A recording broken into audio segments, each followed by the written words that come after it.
Hello everyone and welcome to another one of our story times. It's Christmas again and Meville the monkey's here looking very festive. You've got your hat over your eyes, you daft monkey. Come here, let's take that off you. Dear oh dear, is that better? Can you see? Okay, so Meville's here again with his friends and we're going to do another Christmas story time, aren't we? And what are we going to do this time? Meville and the Beanstalk. Okay, does that mean that you're going to be the star again by any chance? Of course it does, what else would you expect? All right, pass me the book. Thank you very much. Are you sitting comfortably? Then I'll begin.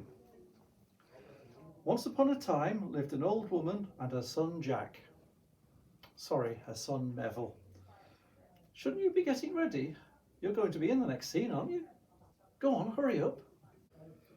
Anyway, where was I? Oh yes, there lived an old woman and her son Meville. They were very poor, and one day the old woman said, "Oh Meville, what are we going to do? We have no money in the bank and the cupboards are bare. If we don't get some money soon, we shall all starve. It's no good, we're going to have to sell the horse." "Not Dobbin the horse. We've had her for years, and she's always been very good to us." "I'm sorry, but there's nothing else we can do. Take him to the market and see what you can get for him, but don't come back with less than 15 shillings. And so Meville set off with Dobbin the horse to go to the market. As they walked along the road, they met an old traveller coming in the opposite direction. "Good morning, young monkey. And where are you heading to this fine morning?" "I'm heading to the market to sell our horse, Dobbin." "Oh, he's a fine-looking horse. Could I buy it from you? Here, if you let me have him, I could give you these beans." "Well, my mother said I shouldn't go back with less than 15 shillings. "Ah, but these are more than just beans. These are in tomato sauce with little baby sausages. And not only that, they're magic beans." So Meville agreed and gave the horse to the stranger in return for the tin of beans. When he got back, his mother was not happy at all. "Beans? With baby sausages? I'll give you beans with baby sausages. Go to your room, you stupid boy." And she threw the tin of beans out of the window. The next morning, when Meville looked out of the window, he saw to his amazement that the tin of beans had burst open and a giant beanstalk had grown as high as the eye could see. He decided to climb it to see what was at the top. "What do you mean, no?" "Well, it is very high, I suppose. Look, it's gone through the ceiling and right onto the top floor of the library. But surely you could climb that, you're a monkey." "You want me to show you?" "Oh. Well, I suppose I could put my foot here, and then if I climb to there, I'll put my foot over. Oh, then I think another one there, and then, oh, and then there. We've made it to the top. But wait a minute, Meville. How did you get here before me? You came up in the lift. You rotten monkey! You said I would. You told me to climb up the. Well. That's it. I'm going back to read the story and I'm going down in the lift.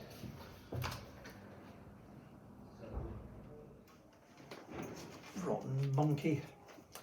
Anyway, at the top of the beanstalk, Meville discovered there was a huge castle, so he crept through the gate to have a look around. In one of the rooms was a table, and on the table was a harp with the figure of a girl carved into it, a strange-looking bird, and a pile of golden blocks. Meville was going over to take a look when suddenly from nowhere he heard a voice. "Who are you? I'm on the table." Meville climbed onto the table to find where the voice was coming from. "My name is Teleanor. Who are you?" "My name is Meville, but how are you talking?" "I was captured by the evil giant that owns this castle. I was a singer and he liked my voice so much that he turned me into a harp so I could make my own music. I've been kept prisoner here for such a long time. Please could you help me?" "Of course, but what about this bird?"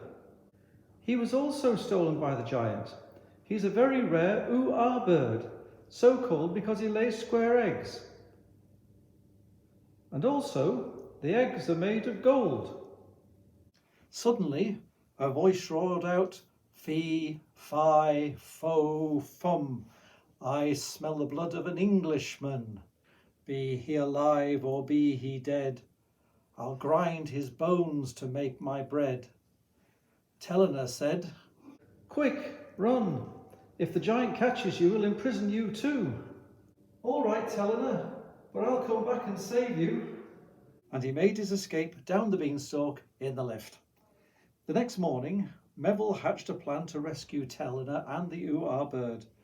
He took a sack and went back up the beanstalk, but no sooner had he got to the top than he heard the voice saying, "Fee, fi, fo, fum. I smell the blood of an Englishman. Be he alive or be he dead, I'll grind his bones to make my bread." And there, in front of him, stood the evil giant. "Meville, can I have a word with you?" "Meville, the museum idea is wonderful. Dark and creepy and echoey for the sound. It's brilliant. Just one thing. Why is Ned playing the giant? I know he always plays the baddies, but aren't giants usually sort of taller?" "He's not a very tall giant." "Okay, I'll go and get on with the story."